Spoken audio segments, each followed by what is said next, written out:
I don't like this game. I'm losing my mind. Oi, eu sou o Bruno Carmelo e venho falar sobre a 7ª temporada de Black Mirror, série da Netflix criada pelo Charlie Brooker. Mas antes, segue o canal do meu amargo aqui em cima, ativa as notificações para não perder nenhum vídeo novo. You are a fucking miracle. A série sempre foi conhecida por suas fábulas sombrias sobre as derivas da tecnologia, ou seja, como as nossas criações eletrônicas, digitais e virtuais podem não ajudar o indivíduo e a sociedade e sim acabar prejudicando. A esse propósito, as primeiras temporadas foram conhecidas por episódios muito pesados, envolvendo, por exemplo, sexo com porcos ou pornografia na internet. Mas o que já vem acontecendo nas últimas temporadas e se confirma bastante aqui na 7ª, é essa vontade de tornar Black Mirror mais leve, mais pop, mais divertida. Sinal dos tempos, né? Então os temas ainda são bastante semelhantes, algumas histórias se parecem até demais com outras de episódios anteriores, mas o tom se torna cada vez mais leve. It's a game. Todos os 6 episódios da 7ª temporada têm humor em maior ou menor grau. Mesmo numa história com bastante drama, bastante romance, como é o caso do Hotel Reverie, a gente ainda tem 2 grandes atrizes cômicas, a Issa Rae e a Awkwafina, e também toda uma série de pessoas atrapalhadas ali no escritório onde ocorre uma filmagem e que vão derramar café em cima do computador, aliás, algo que aparece 2 vezes nessa temporada, e outras atrapalhadas de um humor físico bastante simples. Então a gente se encaminha para essa forma de pensamento de falar que sim, a sociedade está falida, as pessoas são cada vez mais egoístas, só pensam no seu próprio dinheiro, no seu próprio prazer, mas fazer o quê? Vamos pelo menos rir disso tudo juntos. Nesse sentido, as últimas temporadas de Black Mirror estão encaminhando a série para se tornar um pouco mais nihilista do que alarmante. I had never seen anything like it.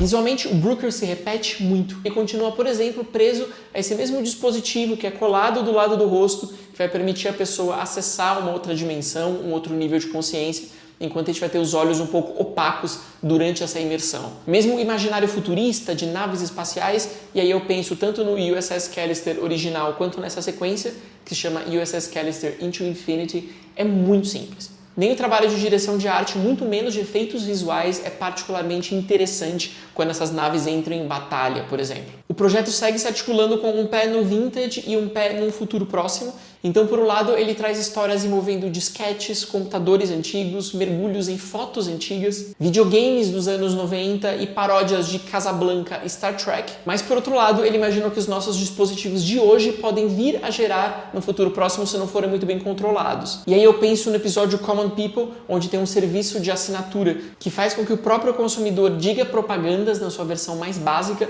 ou no Hotel Reverie, onde a inteligência artificial permite que atores contemporâneos interajam com atores já mortos.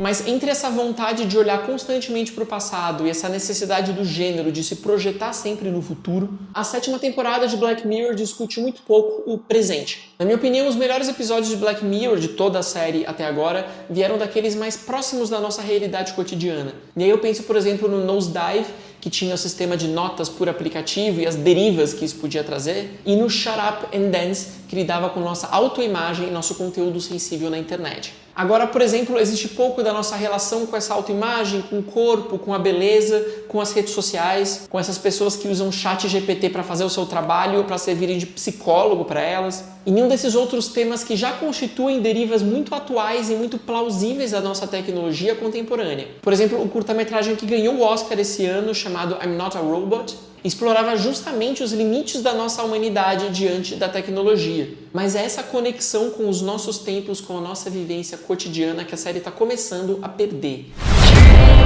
We have to create software that elevates us. Por exemplo, o problema de comunicação com os Thrones no episódio Plaything, a necessidade de construir um funeral multimídia em Eulogy e a vontade de fazer um filme de sopetão sem diretor nem equipe, apenas com inteligência artificial em Hotel Reverie, dificilmente se conecta com as necessidades de um cidadão comum. A gente fica um tanto apartado das histórias mostradas. Talvez as trabalhadoras de classe média numa empresa disputando uma possível promoção, que era o caso do Bête Noire, ficassem um pouco mais próximas de uma realidade de classe média, mas aí justamente nesse episódio chega a tecnologia mais absurda, poderosa e inverossímil de todas. Em termos de identificação, eu acredito que apenas o primeiro episódio toque realmente de perto nisso, que traz a história de dois trabalhadores de baixa renda precisando se escravizar à tecnologia porque é a única maneira de sobrevivência dos dois. É quando a gente lembra que a tecnologia, obviamente, não é só uma questão de moral, de ética ou de ciência, mas também é uma questão política.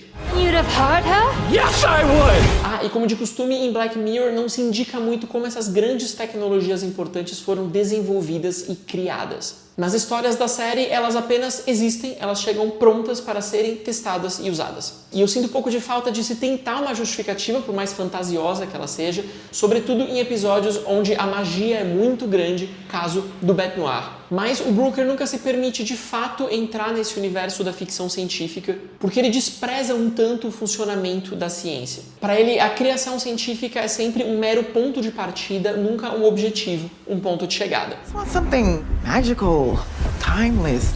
Come with me.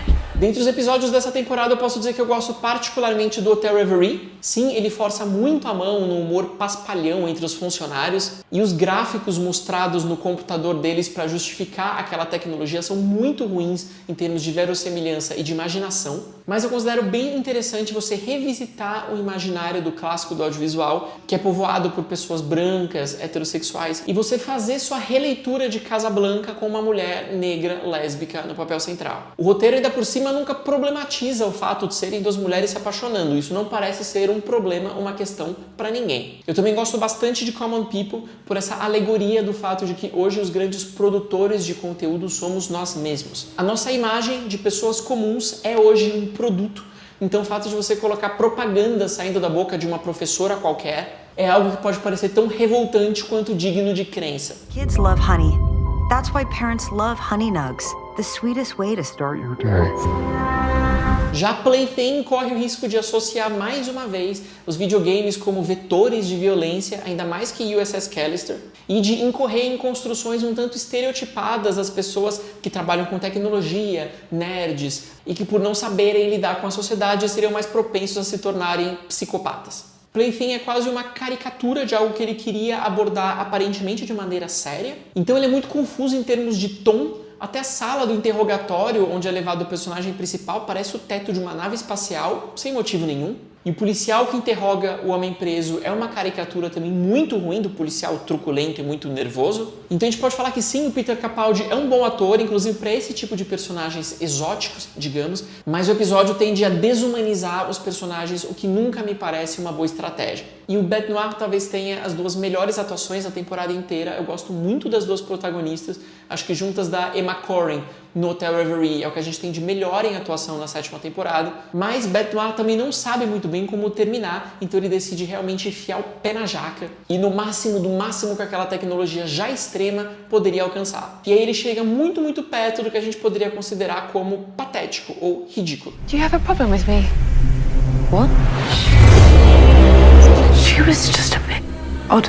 Quanto mais a série abraça o humor e a autoparódia, mais difícil se torna levar algumas das suas críticas muito incisivas a sério. Para mim, esses personagens mais trágicos e mais dramáticos dessa temporada, como por exemplo o homem muito triste do Eulogy, que vai buscar a ex-namorada nas fotos, ou o casal bastante pobre de Common People, servem para fincar um pouco os pés da série na realidade, ainda que os criadores estejam cada vez mais indecisos entre fazer uma paródia da hiperrealidade ou poupar o espectador dessa mesma realidade através do humor do absurdo e dessas histórias apartadas da nossa realidade cotidiana.